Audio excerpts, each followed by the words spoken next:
Across some 90 billion light years of space, through 200 billion galaxies, and amidst trillions of stars is our tiny speck of a planet. We live in a universe that is so vast we cannot comprehend it. Our ancestors had no idea how we got here, what caused a child to be born, the weather, plants to grow, and the stars in the night sky. So they came up with the earliest form of faith. Beginning tens of thousands of years ago, we attributed the things we didn't know to spirits. Over the last few hundred years, science and reason began to explain some of the events around us, and a belief in science and reason, for many of us, replaced a belief in spirits. Hi, I'm Tim Farris, and I'm going to be teaching this three-part class on the history and future of faith in a time of science and reason.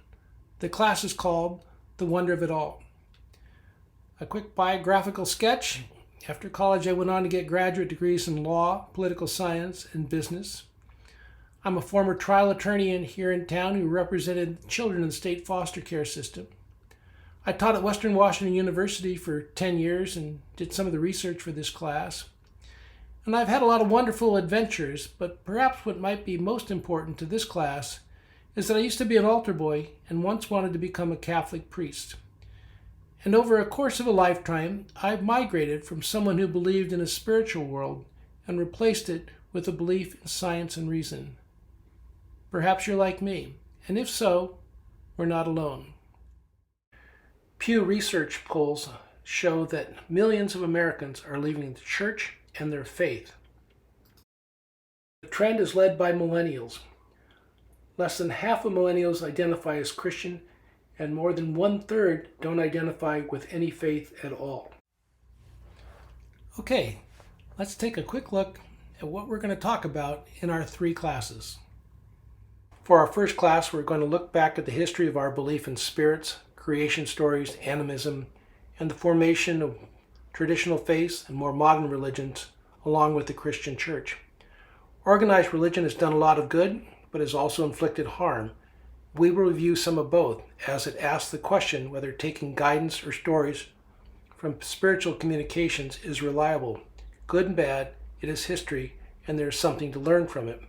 If this makes any of you uncomfortable, this class probably isn't for you. The last thing we want to do is offend anyone or make them uncomfortable. Our first class, this historical review, is in reality the foundation and a setup for our next two classes. One of the great things about spiritual faith is that it at least laid down guidance for our moral standards. But if we want to be evidence-based thinkers without spiritual guidance, how do we answer these questions for ourselves? That's our second class. We're going to look back at history and see how humans, many of them deeply religious, came together as secular thinkers to try and solve difficult moral questions. And the results were stunning. They not only did it, they changed the world. And in our third class, here comes the fun. There's no getting away from it. If we believe in reason and science, is there evidence of a God? We're going to take a walk around the neighborhood, look at a few places in our world, and you get to ask yourself, is there a scientific argument for a God or creator? And if nothing else, simply taking the time to marvel at the wonderful world around us is always a good thing. So that's it. I think it's going to be fun. I taught part of this class a few years ago, and at the end of it, almost everyone asked for time to sit around and talk about some of the ideas. So we'll try to arrange some of that. So I hope you'll join us.